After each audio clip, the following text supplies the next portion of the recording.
হোটেলের পচা ঘি খেয়েছে কুকুর, কুকুর ওই ঘি খাওয়ার কারণে ওর পেটের ভিতরের কন্ডিশন আল্লাহ মালুম, তবে ওর উপরের স্কিনের একটা লোমও নাই। মনে রাখতে হবে জবান বড় দামি জিনিস, কিন্তু এটা যদি স্লিপ করে, এটা যদি নষ্ট হয়, তত বড় ভয়ঙ্কর হয়। এ কারণে আল্লাহ পাকের রাসূল বলেন আল লিসান জিরমুহু সগীর জুরমুহু কবীর। জিহ্বা জবান ছোট্ট একটা অঙ্গ তোমার বডি, হাতের সমান, পায়ের সমান, পেটের সমান, পিঠের সমান, মাথার সমান নয়, কিন্তু এর অপরাধ বড় ভয়ঙ্কর। আল্লাহ পাকের রাসূল বলেন জুরমুহু কবীর, এর অপরাধ বড় ভয়ঙ্কর। জবানের অপরাধ কত বড় ভয়ঙ্কর, এই ব্যাপারে আমি 3 দিন যদি তাফসীর করে যতটুকু বুঝাইতে না পারতাম, তার চাইতে সহজ বুঝে আসবে বিগত পতিত সরকার প্রধান হাসিনার জিজ্ঞেস করলে। ফোন দিয়ে জিজ্ঞেস করে, ও বলবে যে জবানের অপরাধ কত বড় ভয়ঙ্কর। কারণ বিগত 15.5 বছর পর্যন্ত তার স্বৈরাচারী ফ্যাসিবাদের চরিত্র কে দেখে নাই? বিলখানা ট্রাজেডি থেকে শুরু করে, শাপলা চত্বরের সেই ট্রাজেডি থেকে, শাপলা ট্রাজেডি থেকে শুরু করে, বাংলাদেশের একজন প্রথম সারির মুফাসসিরকে রায় প্রদান উপলক্ষ করে মানুষ সত্তা থেকে শুরু করে, 21-এর মানুষ সত্তা থেকে শুরু করে, মোদীকে আমন্ত্রণ করতে গিয়ে মানুষ সত্তা থেকে শুরু করে, ভাস্কর্যের নামে মূর্তি প্রতিষ্ঠার অপসংস্কৃতি বাস্তবায়নে সেই মুহূর্তের বহু মানুষকে খুন থেকে শুরু করে এমন কোন অপরাধ, এমন কোন জঘন্যতম কাজ নাই যা বিগত সরকার করে নাই।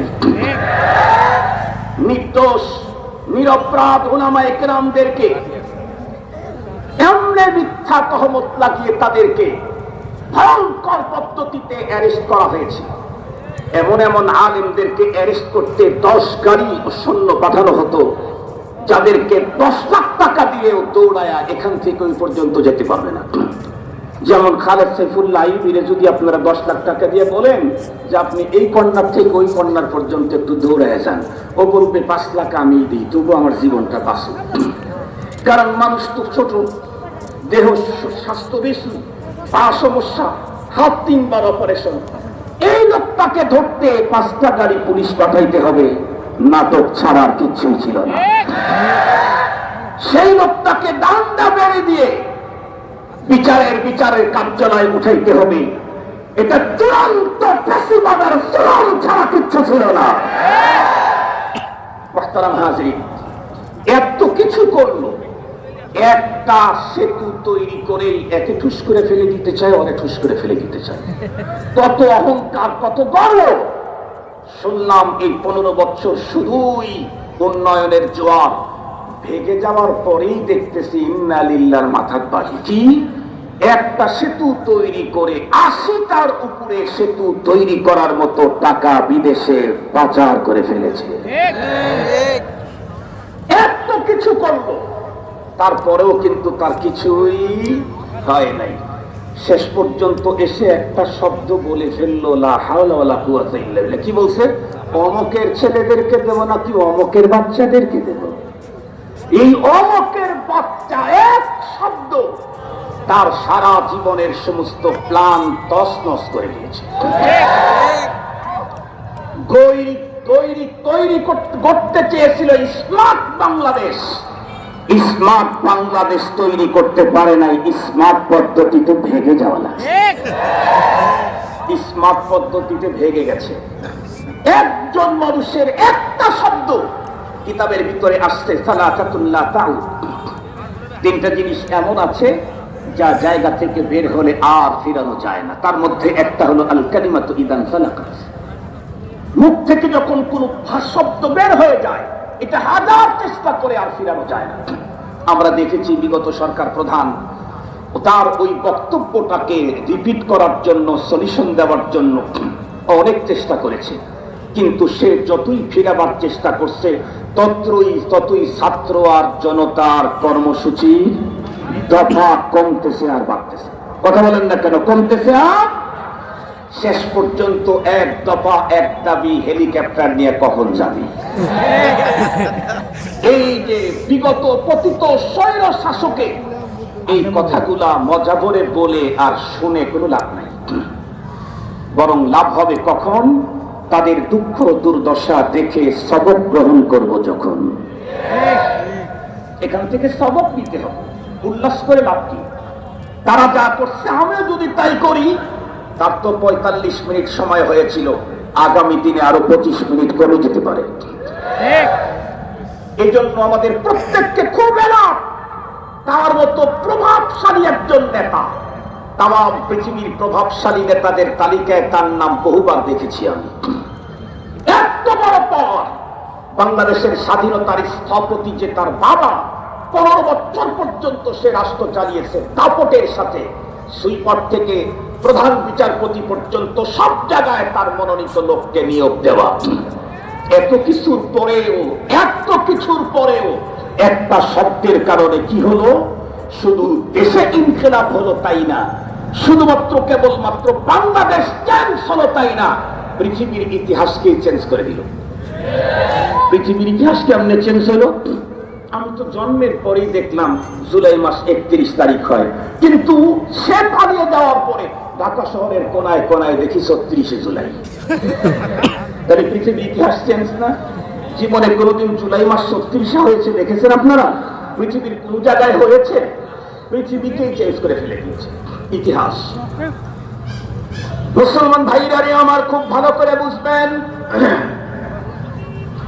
এই জন্য লম্বা কথা বলতে চাই না। আমার আজকের আলোচনার সাবজেক্ট হলো একটা, সেটা বন্ধুরা আমার জবান আল্লাহর দেওয়া বড় নেয়ামত। তবে এই নেয়ামতটা যত বড় দামি, এটা যদি কখনো স্লিপ করে বন্ধুরা আমার নষ্ট হয় তত বেশি ভয়ঙ্কর হবে। এ কারণে আল্লাহর পয়গম্বর আমাদেরকে সতর্ক করে দিয়ে বলেন, আল-লিসান জিরমুহু সগীর জুরমুহু কবীর। জবান ছোট্ট একটা তোমার বডির অঙ্গ বটে, কিন্তু এর অপরাধ বড় ভয়ঙ্কর। মনে রাখতে হবে, আমার জবানের এক শব্দের দ্বারায় এই দেশের ভিতরে যেমন বন্ধুরা আমার ভয়ঙ্কর পরিস্থিতি হয়েছে, জবানের কারণেই কিন্তু আমার ফ্যামিলির শান্তি আর অশান্তিও নির্ভর করে। শুধু দেশের শান্তি অশান্তি জবানে না, নিজের ফ্যামিলির শান্তি অশান্তিও জবানে। বাবার সাথে যদি কথা বলতে আমি কন্ট্রোল না করি, বাবার সাথে সম্পর্ক খারাপ হবে। মার সাথে কথা বলতে যদি জবান কন্ট্রোল না করি, মার সাথে সম্পর্ক খারাপ হবে। মেয়ের সাথে ছেলের সাথে কথা বলতে যদি কন্ট্রোল না করতে পারি, তাহলে তার সাথে সম্পর্ক খারাপ হবে। স্ত্রীটা তো বলাই লাগে না, ওটা তো ভালো বললেও খারাপ হয় মাঝে মাঝে। কথা বলেন না কেন? ওটা তো মাঝে মাঝে ভালো বললেও খারাপ হয়, ওটা তো বলারই দরকার নেই।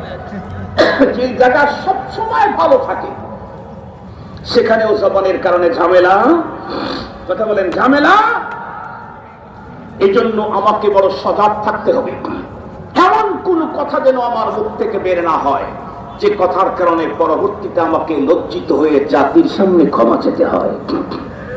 এমন কথা যেন আমার মুখ থেকে বের না হয় যে কথার কারণে পরবর্তীতে জুতার মালা আমার গলায় উঠে যায়। এমন কথাও যেন আমার মুখ থেকে বের না হয় যে কথার কারণে আমি আল্লাহর আদালতের আসামির কাঠগড়ায় দাঁড়াতে হয়। আল্লাহ পাক রব্বুল আলামিন এ কারণে সূরা কাফের 18 নম্বর আয়াতে কারিমাতে আমাদেরকে একটা শক্ত মেসেজ দিয়েছেন। কি? আল্লাহ বলেন, মা ইয়ালফিযু মিন কাওলিন ইল্লা লাদাইহি রাকীবুন আতীদ। হে পৃথিবীর মানুষ, তোমার জবান থেকে যত শব্দ বের হবে, মুফাসসিরিনে কেরাম তাফসীরের কিতাবের ভিতরে হাদিসের উদ্ধৃতি দিয়ে বর্ণনা করেছেন, এমন কি যাব, খাবো, আসছি, যাও, বসো, এমনকি কোন দুঃখ বেদনার কারণে কেউ যদি আহ উ শব্দ করে, আল্লাহ পাকের কোরআন বলে তোমার এই প্রত্যেকটা শব্দকে সংরক্ষণ করে রাখার জন্য তোমার পিছনে সিআইডি আমি নিয়োজিত করে দিয়েছি। কয়জন সিআইডি আমার পিছনে লাগানো আছে? সূরাতুল কাফের বন্ধুরা আমার 17 নম্বর আয়াতে কারিমাতে আল্লাহ পাক রব্বুল আলামিন তাও বলে দিয়েছেন। আল্লাহ পাক বলেন, ইতিয়াতালাক্কাল মুতালাক্কিয়ানি আনিল ইয়ামিনি ওয়া আনিশ শিমালি কাঈদ। আমার ডান দিকে একজন, বাম দিকে একজন, ওয়াল টাইম 24 ঘন্টা আমার পিছনে নিয়োজিত আছে। আমি আকাশ পথে উড়ান দেই, রবের এই সিআইডি কে রেখে যাওয়ার সুযোগ নাই। আমি পানিপথে সফর করি, ও আমার সঙ্গেই থাকে। যদি কখনো আন্ডারগ্রাউন্ডেও ঢুকি, ও আমার সাথেই থাকে। আমি মঙ্গল গ্রহে যদি যাই, ও আমার সাথেই থাকে। আমি যদি চাঁদের এরিয়াতে ঢুকি, ও আমার সাথে থাকে। সাথে থেকে করে রাখি। কোরআন শরীফে আল্লাহ তাআলা আরেক জায়গায় বলেন, ওয়া ইন্না আলাইকুম লাহাফিযিন কিরামান কাতিবিন ইয়ালামুনা মা তাফআলুন। একজন বাংলা কবি বড় সুন্দর তর্জমা করেছেন, কিরামান কাতিবিন, ফেরেশতা দুজন মানুষেরই সাথে থাকে সদা সর্বক্ষণ। পাপ পূর্ণ ভালো মন্দ যা করে বান্দায়, সবই তারা লিখে রাখে আমল নামায়। কতদিন পর্যন্ত লেখে ওরা? কতদিন পর্যন্ত আমার সাথে থাকে? তাফসীরের কিতাবে হাদিসের উদ্ধৃতিতে এই বর্ণনা আছে। ডান দিকের ফেরেশতা আমার নেকি লিখতে থাকে, বাম দিকের ফেরেশতা আমার গুনাহগুলি লিখতে থাকে। কতক্ষণ? আমার জীবন চলে যতক্ষণ। যখন আমি মরে যাই, আমার হায়াত যখন শেষ হয়, আমার মৃত্যু যখন ঘটে, দুই দিকের দুই ফেরেশতা আমার জীবন বৃত্তান্ত বইটাকে তখন ক্লোজ করে। তখন এই বইটা লেখা তখন বন্ধ করে। বন্ধ করে কি করে?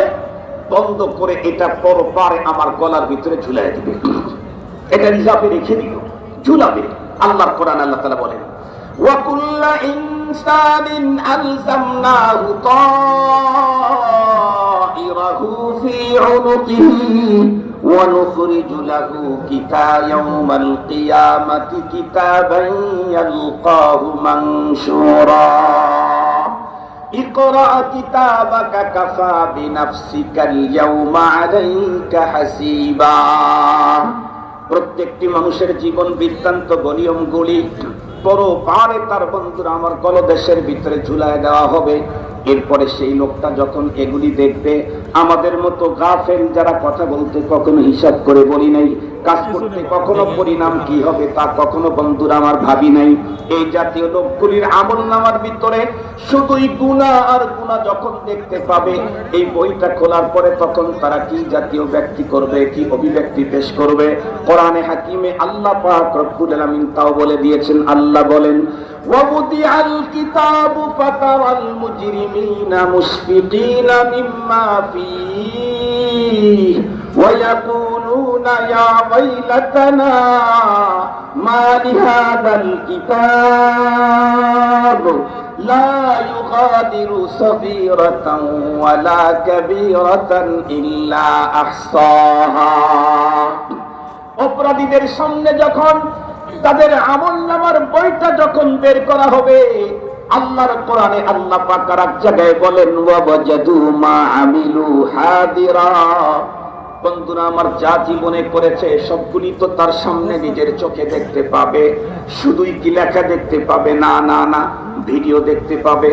আল্লাহর কোরআনে আল্লাহ বলেন, ফামান ইয়ামাল মিসকালা দাররাতিন খায়রান ইয়ারাহ ওয়া মান ইয়ামাল মিসকালা দাররাতিন শাররান ইয়ারাহ।